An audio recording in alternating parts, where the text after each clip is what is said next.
thought it'd be really nice to go through all the things that are included in our full maker kits. This is the Louis Hobo Bag. Depending on what kit you buy, there will obviously vary different things, but in general, this is what's in them.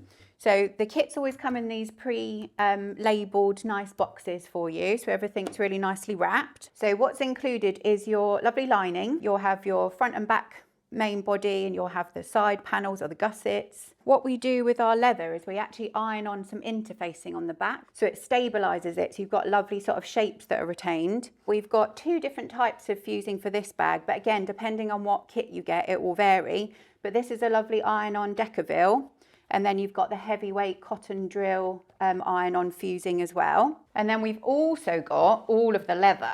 Depending on what style, you've got your side panels, your front and back body. You've then got things like your zip frame as well. So that's one that's quite a complicated one to cut.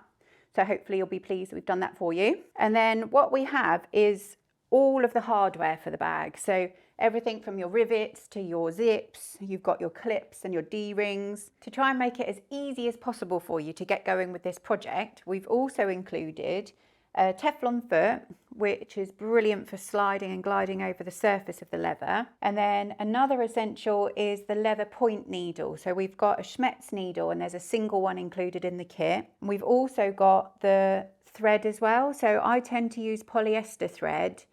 If you were to use cotton, for example, then it could perish over time, but polyester is brilliant for the longevity of your bag. And then what we've also got is a glue called Copydex glue, so that's in one of the pots, and also tragacanth gum, and that's used to polish the raw edge of the leather. And then you've also got the full colour brochure.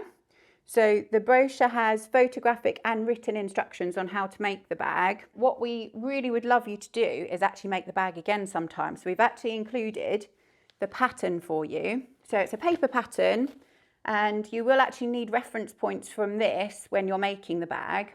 So what I would highly recommend that you do is actually back it onto some card. So we've got a how-to video on how to do that. And that all comes in this envelope here. And then that will be the gorgeous bag that you finish with.